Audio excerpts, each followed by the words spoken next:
আমার নাম সজীব, আমি কারখানায় কর্মরত অবস্থায় আছি। এখানে আমার প্রায় 6 কোটি টাকার কাঁচামাল মেশিনারিজ বাদে এগুলো ধ্বংস হয়েছে।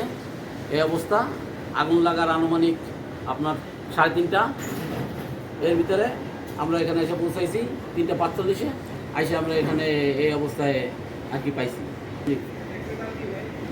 কীভাবে লাগলো এভাবে আমি বলতে পারব না।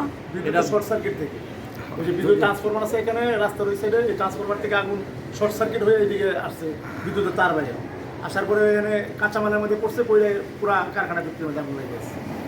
আর রাত্রেবেলা তো ভোর রাত্রে ফায়ার সার্ভিস আসতে দেরি হয়েছে, 1 ঘন্টা পরে ফায়ার সার্ভিস আসছে।